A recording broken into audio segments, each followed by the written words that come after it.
오늘 저희가 허락하신 하나님의 말씀은 누가복음 9장 10절로 17절 말씀입니다. 누가복음 9장 10절로 17절 말씀. 제가 제 성경으로는 신약성경 106페이지에 있습니다. 누가복음 9장 10절로 17절 말씀입니다.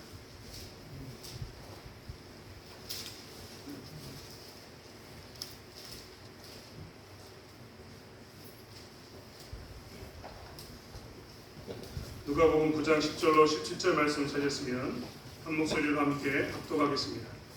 사도들이 돌아와 자기들이 행한 모든 것을 예수께 여쭈니 데리시고 따로 베세다라는 고을로 떠나가셨으나 우리가 알고 따라왔거늘 예수께서 그들을 영접하사 하나님 나라의 일을 이야기하시며 병 고칠 자들은 고치시더라.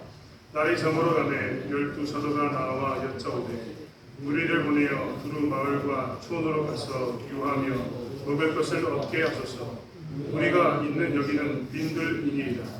예수께서 이르시되 너희가 먹을 것을 주라 하시니 여짜오되 우리에게 떡 5개와 물고기 2마리밖에 없으니 이 모든 사람을 위하여 먹을 것을 사지 아니하고서는 할 수 없사옵나이다 하니 이는 남자가 한 5,000명 됨이로라. 제자들에게 이르시되 때를 지어 한 50명씩 앉히라 하시니 제자들이 이렇게 하여 다 앉으신 후 예수께서 떡 5개와 물고기 2마리를 가지사 하늘을 우러러 축사하시고 깨어 제자들에게 주어 우리에게 나누어 주게 하시니 먹고 다 배불렀더라. 그 남은 조각을 12바구니에 거두니라.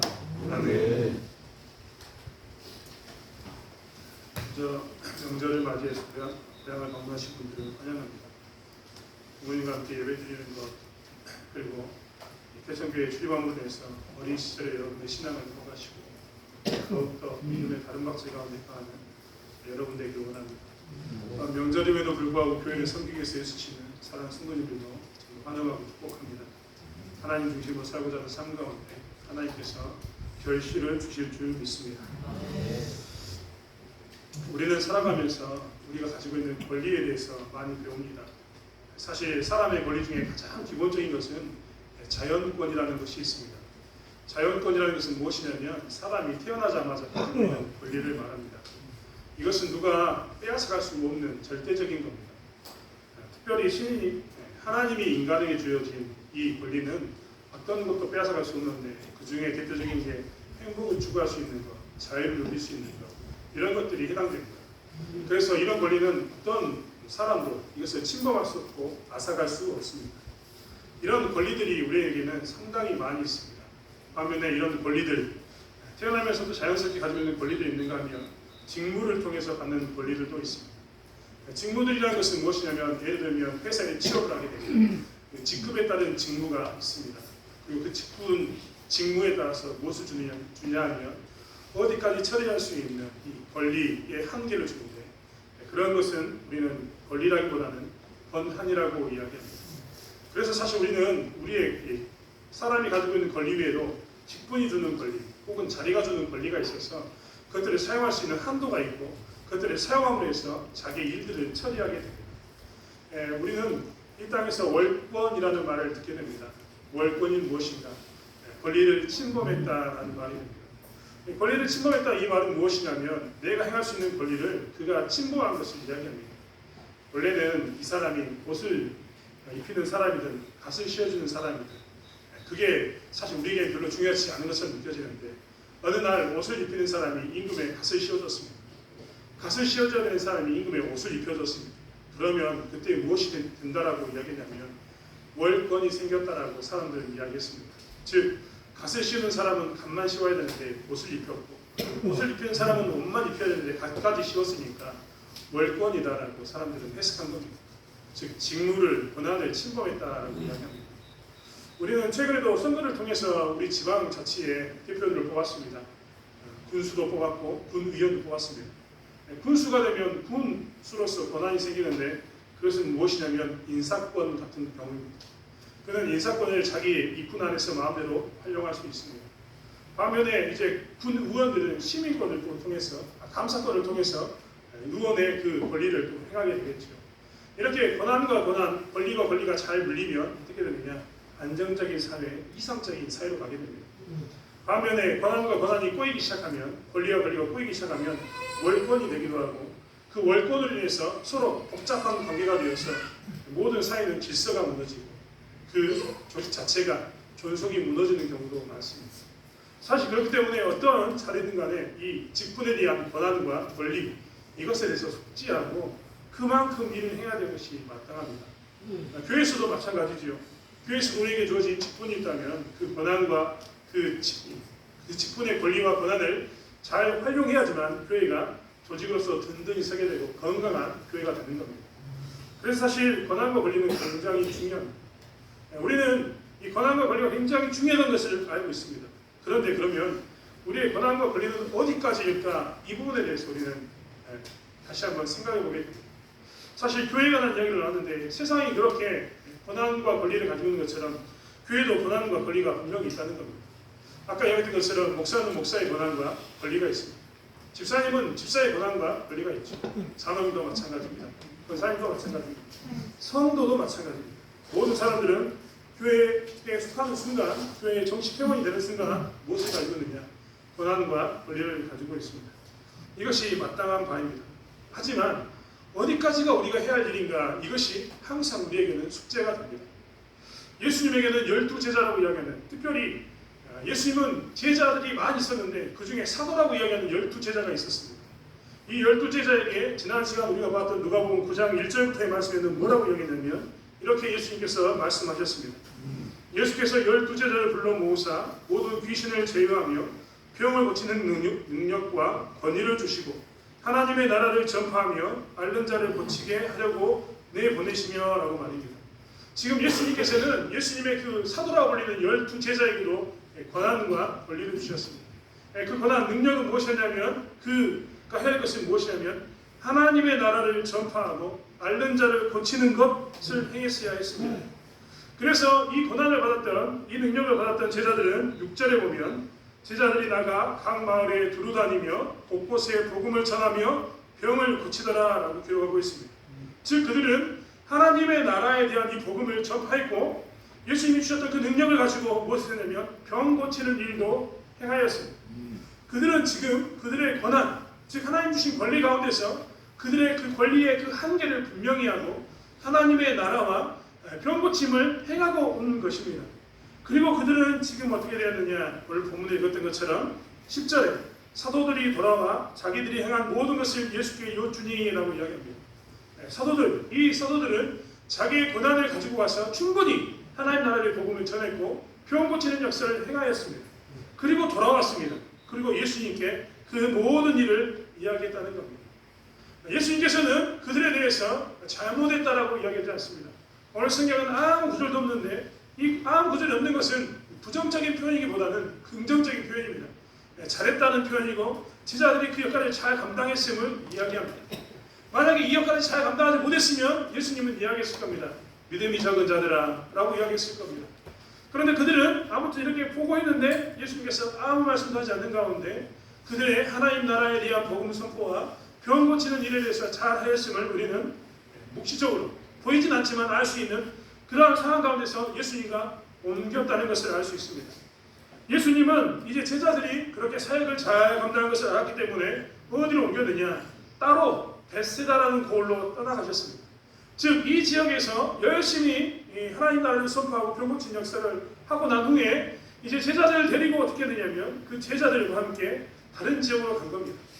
예수님만 하나님 나라와 복음을 전한 게 아니라 누구도요? 제자들도 흩어져서 하나님 나라와 복음을 전하다가 병을 고치다가 모여서 이제 그들은 베세다로 간 겁니다. 그런데 11절에 보면 그 옮긴 사건을 사람들이 알았습니다. 11절에 보면 무리가 알고 따라왔거늘 예수께서 그들을 영접하사 하나님 나라의 일을 이야기하시며 병 고칠 자들은 고치시라. 아직도 그 땅에서 병 고침을 받았고 예수를 통해서 12제자를 통해서 하나님 나라의 복음을 듣고 병 고침을 받았던 사람들이 아직도 목말랐습니다. 그래서 어떤 사람은 그 복음을 듣고 다시 예수의 복음을 듣기 위해서 하나님 나라의 복음을 듣기 위해서 쫓아왔습니다.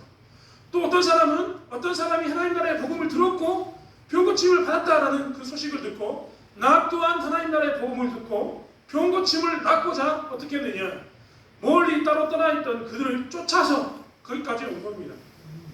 이런 일이 있으니까 예수님께서는 무슨 일을 하셨냐면 그들을 버리지 않고 뭐라고 하셨냐면 여전히 영접하시고 하나님 나라의 일을 이야기하셨습니다. 즉 예수님은 목마른 그들에게 우리가 할 만큼 했다라고 선 긋지 않고 영접했다는 겁니다. 그리고 계속해서 하나님 나라의 일을 전하면서 병 고친 자들을 고치셨습니다. 계속해서 그들이 사도들과 함께 했던 일들처럼 하나님 나라의 복음 전하는 것과 병 고치는 일을 계속 했음을 이야기하고 있습니다. 그런데 중요한 것은 이제 12절에 되니까 날이 저물었다는 겁니다. 날이 저물었습니다. 날이 저물어서 생기는 문제는 무엇이냐면 하나님 나라의 일과 병 고친 자들을 고치는 그 사건이 이어지면서 어떤 문제가 생겼냐면 이제 그들이 먹을 것이 없는 사건에 직면해 있습니다. 제자들은 지금 이 상황에 대해서 아주 정확하게 객관적인 모습으로 합리적인 모습으로 잘 파악하고 있습니다.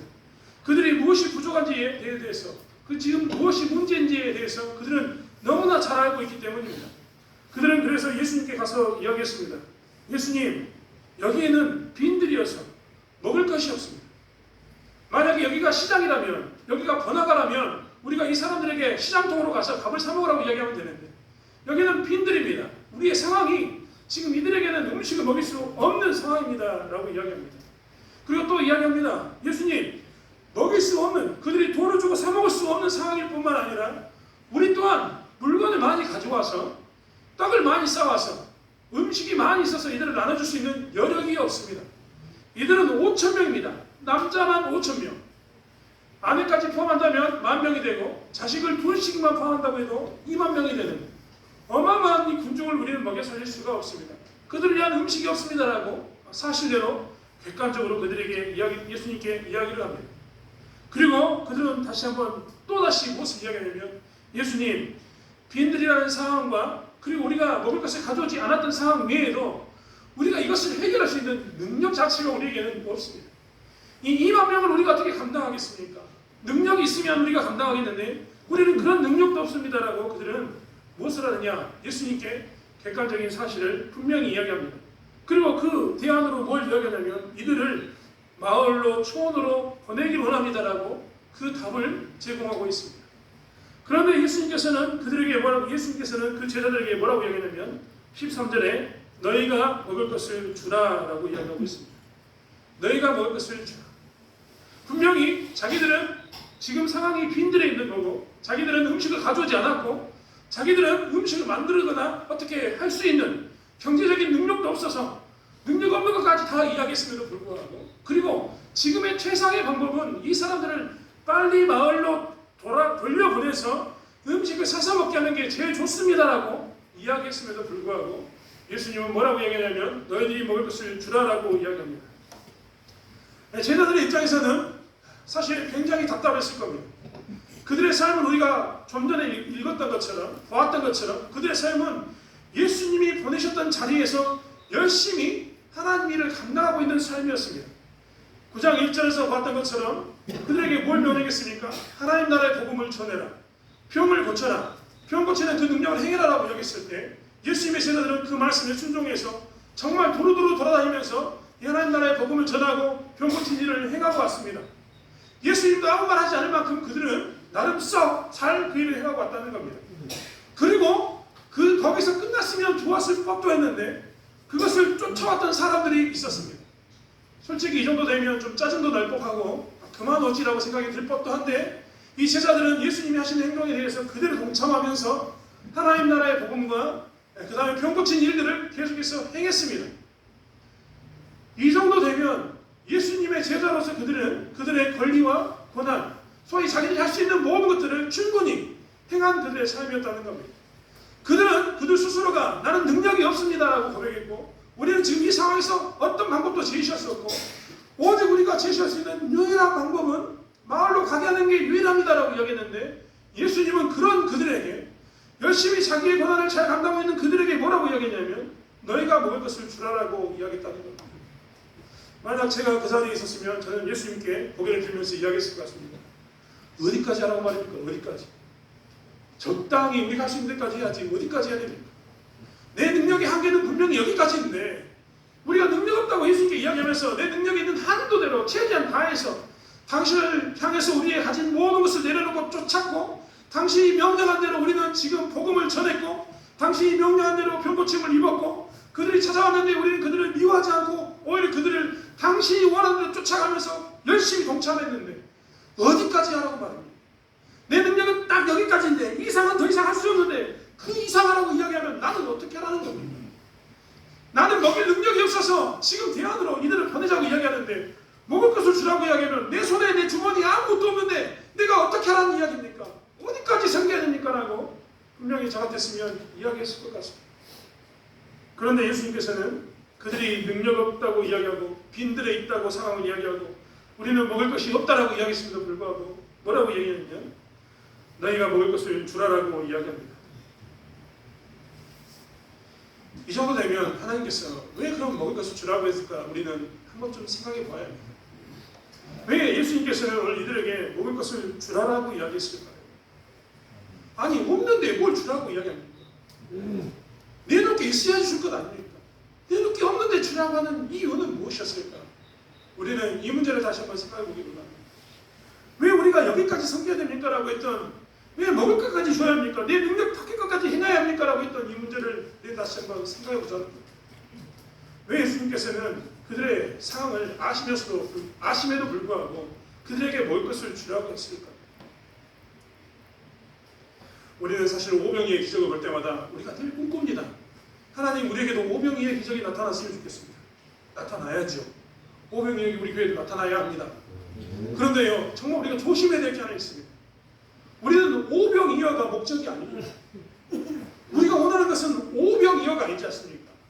우리의 문제가 놓여있을 때 우리의 문제가 하나님이라는 도깨비 엉망이가 나타나가지고 펑 해결해 주므로 인해서 내 문제가 풀렸다. 이게 목적이 아닙니다. 여러분 그렇지 않습니까? 이들이 지금 배고픕니다. 먹을 게 필요합니다. 먹을 것이 갑자기 뚝딱 떨어지는 이것이 중요한 겁니까? 이것이 목적이었을까요? 사실 오병이어의 기적은 우리가 늘 꿈꾸는 것이고 우리의 삶 가운데 나타나야 되지만 우리가 절대 착각해서 안 되는 것은 무엇이냐면 우리는 오병이어가 목적이 아니라는 겁니다. 기적 자체가 목적이 아니고 그 내 문제를 해결하는 그 방법, 지금 문제가 해결되는 그것만이 우리의 목적이 아니라는 겁니다. 예수님께서는 우리에게 지금 무엇을 보여주고 있냐면 너희들이 섬기면 오병이어가 나타난다라고 말씀해주고 계십니다. 오병이어가 목적이 아니라 섬기면 오병이어가 나타나는 겁니다. 제자들에게 지금 예수님께서 하시는 이야기는 그들이 없는 것 압니다. 빈들에 있는 것 압니다. 그들이 능력 없는 것도 압니다. 그런데 그들에게 먹을 것을 주라고 했던 이유는 무엇이냐면 너희들이 그런 상황 가운데서도 한계치의 직면에서 섬기면 너희들에게 뭘 주겠다? 오병이어를 주겠다는 겁니다. 난 너희들에게 오병이어를 줄 준비가 되어 있다. 난 너희들에게 기적을 행할 준비가 되어 있다. 너희들이 지금부터 해야 할 것은 무엇이냐면 너희들의 빈들에서 아무 먹을 것이 없는 상황에서 그 다음에 돈마저 없는 그런 상황에서 너희들이 하나님에 대해서 섬긴다면 섬김의 자세로 나간다면 하나님께서는 오병이어를 주겠다는 겁니다. 너희들에게 보리떡 5개와 물고기 2마리밖에 없는 걸 아는데 그 보리떡 5개와 물고기 2마리를 가지고 이 가난한 자들에게 너희들이 섬기면 가난한 자들에게 그들을 베푸면 그 보리떡 5개와 물고기 2마리를 나누면 그때 5,000명을 먹이시고 12강주리가 남는 모든 사람들이 먹고 배부르는 사건이 나타나게 하시겠다라고 이야기하면서 오늘 예수님께서는 이야기하고 계신다는 겁니다. 사랑하는 성도 여러분, 그렇기 때문에 저 또한 기대하고 있습니다. 우리 또한 오병이어의 기적이 나타났으면 좋겠습니다. 나타나길 원합니다. 하지만 분명한 것은 오병이어가 목적이 아니라 오늘 예수님께서 하셨던 것처럼 가난한 자, 나보다 더 없는 자, 보리떡 5개, 물고기 2마리도 없는 자, 이들을 위해서 우리가 섬기면 우리의 능력은 지금 보리떡 5개와 물고기 2마리밖에 없는데 그것을 내어놓고 섬기면 뭘 하시겠다? 오병이어를 나타내시겠다라는 이 믿음을 가지고 우리가 섬기기를 원합니다. 그렇게 섬겼을 때 하나님께서는 역사하시기 때문입니다. 오늘날 많은 사람들이 하나님의 교회가 능력이 없다고 이야기하는데 사실 오늘 예수님께서는 이야기하고 있습니다. 제자들아 너희들이 하나님 나라의 복음을 전해서 복음을 전한 것 잘했다. 제자들아 너희들이 병 고친 것 잘했다. 하지만 너희들이 사람들이 깜짝 놀랄만한 기적, 오병이어의 기적을 보려면 너희들은 섬겨야 한다라고 이야기합니다. 너희들은 가난한 자들을 섬겨야 한다. 하나님을 찾는 자들을 섬겨야 한다. 너희들보다 더 부족한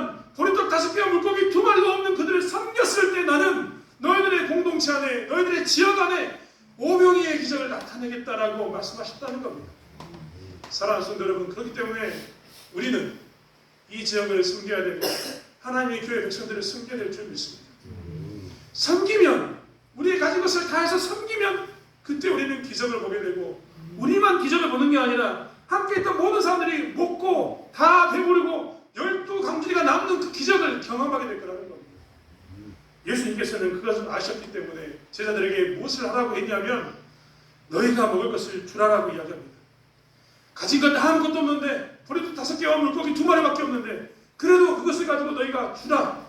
그러면 기적이 나타난다. 기적을 볼 것이다 라고 명령하신 겁니다. 체험 있는 삶을 위해서, 체험 있는 신앙을 위해서 예수님께서는 지금 이렇게 제자들에게 너희가 먹을 것을 주라라고 이야기했다는 겁니다. 여러분, 오늘날 시대는요, 많은 사람들이 n분의 1, n빵하는 시대라고 이야기합니다. 사실 이 말은, 우리 때는 이 말을 쓰지 않았습니다. 저의 시대에는 더치페이라고 이야기하는 말을 사용했습니다. 더치페이는 독일 사람들의 계산하는 방식이라고 이야기하면서, 그 전에는 우리의 어른의 시대 때는 연장자가 돈을 냈습니다. 밥 먹으러 가자라고 이야기하면 밥 먹으러 가자고 한 사람이 돈을 냈고, 식사 자리에 가면 나이 제일 많은 사람이 우리의 문화는 돈을 냈습니다. 누군가 네가 돈 내라, 너는 10,000원 내고 너는 10,000원 내고 너는 10,000원 내라 이런 말 한 게 아니라 나이 많은 사람이 가서 밥값을 냈죠. 식사로 가십시오라고 한 분이 이 밥값을 냈습니다. 이게 우리의 문화였습니다. 그런데 그 시간이 좀 지나서 저희 세대는 더치페이라고, 그나마 이 각자 먹는 것을 각자가 계산하자고 이야기하는 독일 사람처럼 사는 것이 실리적이고 합리적이라고 이야기하면서 그렇게 살자고 이야기했습니다. 그런데 오늘날은요, n분의 1, n빵이라고 이야기합니다. 그 n은 부정수입니다. 부정수란 말은 숫자가 정해지지 않았다 이런 말입니다. 만약에 밥을 먹었는데 3명이 먹었다. 그러면 3분의 1을 하는 겁니다. 밥값을 똑같이 3명이서 내는 겁니다. 4명이서 먹었다. 그럼 4명이서 밥값을 똑같이 내는 겁니다. n빵이라고 이야기합니다. 많은 사람들은 이런 n빵이 실리적이고 합리적이고 아주 이상적이라고 이야기합니다. 그렇지 않습니까? 내가 먹은 만큼만 낸다. 얼마나 편합니까? 회식에 갔는데 누가 돈을 내는 게 아니라 내가 먹은 만큼은 내니까 부담도 없고 좋은 것 아니냐라고 이야기합니다. 여러분, 세상은요, n빵 할 수 있습니다. 세상은 더치페이 할 수 있습니다. 세상은 그렇게 살 수 있는 겁니다. 하지만요, 교회는 n빵이 있어서는 안 됩니다. 교회는 더치페이라고 이야기하는 n분의 1이라고 이야기하는 이런 일들이 교회에서는 존재해서는 안 된다는 겁니다. 교회는요, 합리적이고 실리적이고, 그리고 정말 그런 모습으로 사는 게 절대 아닙니다. 하나님은 항상 우리에게 뭘 이야기하냐면, 우리에게 n분의 1로 나누어서 계산해라 이렇게 이야기하지 않고 뭐라고 이야기했냐면 너희가 먹을 것을 주라라고 이야기했기 때문입니다.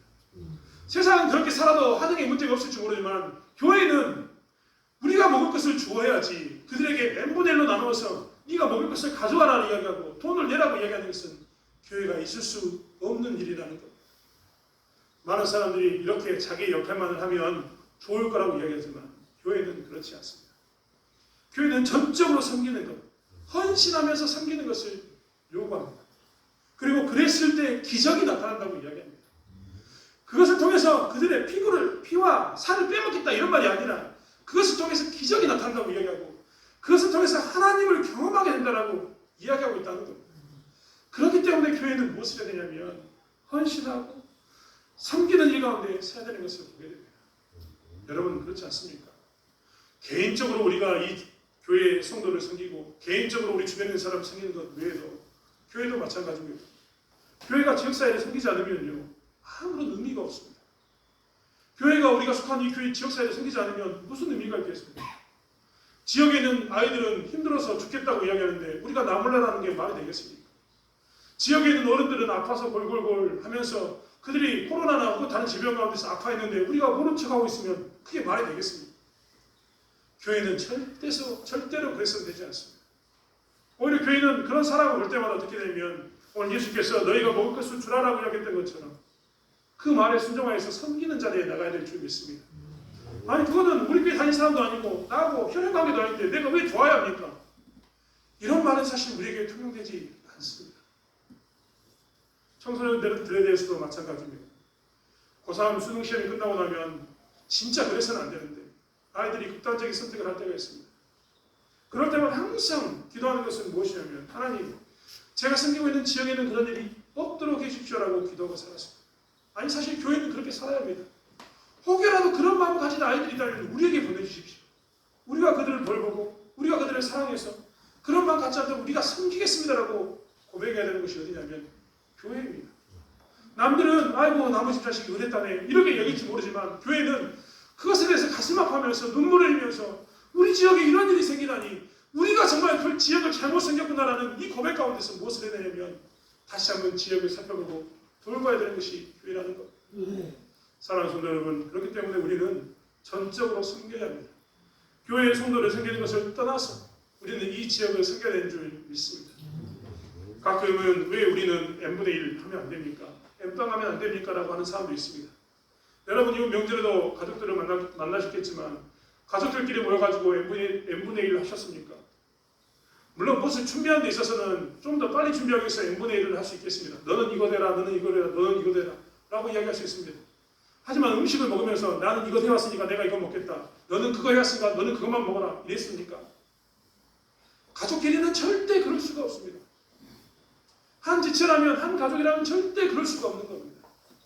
하나님께서 오늘 우리에게 주시는 말씀 너희가 먹을 것을 주라 이 말은 무엇이냐면 바로 그런 의미를 갖습니다. 여러분 오늘 우리는 너희가 먹을 것을 주라라는 이 말을 가볍게 생각하지 않았으면 좋겠습니다. 예수님께서 너희가 먹을 것을 주라 이 말이 정말 중요한 말이기 때문입니다. 그냥 섬기라는 말로 중요한 게 아닙니다. 이 너희가 먹을 것을 주라는 말은 사실 하나님께서는 우리에게 또 다른 권리가 하나 있는데 이것을 내가 너희들에게 옮겨준다라는 말로 너희가 먹을 것을 주라라는 말을 쓰고 있습니다. 여러분 좀 전에도 음식에 관한 이야기를 했지만 우리 집안의 가장은 누구입니까? 여기 오늘 고향을 찾아온 분들이 계시는데 고향을 찾아온 목적은 뭡니까? 여기에 부모님이 계시기 때문입니다. 우리 집에서 가장 대표되는 그리고 우리가 섬겨야 할 사람은 우리가 그들의 말을 들어야 할 사람은 누구냐면 우리의 부모님이라는 고백이 들어있는 겁니다. 특별히 집안에서 남편을 가장으로 여기는 이유는 무엇이냐면 그에게 무엇이 있다고 생각하냐면 그 사람이 우리에게 먹을 것을 책임져주는 그 책임을 지는 그 의무가 있다고 생각하기 때문입니다. 즉, 이 먹을 것을 책임진다 이 말은요, 먹을 것을 주라 이 말은 막연하게 그냥 너희들이 그들의 배고픔을 채워라 이런 말이 아니라 이제 너희들에게 무엇이 흘러가냐면 이 백성에 대한 지도권이 너희들에게 흘러간다. 마치 가장이 집안을 책임져야 되는 것처럼 이제 너희들은 이 백성을 책임져야 되는 그런 대표자가 되었다라는 의미가 너희들이 먹을 것을 주라라는 말이 됩니다. 이스라엘 백성들에게 그동안 이 먹을 것을 책임져주고 그들의 삶을 지켜줬던 사람들이 누굽니까?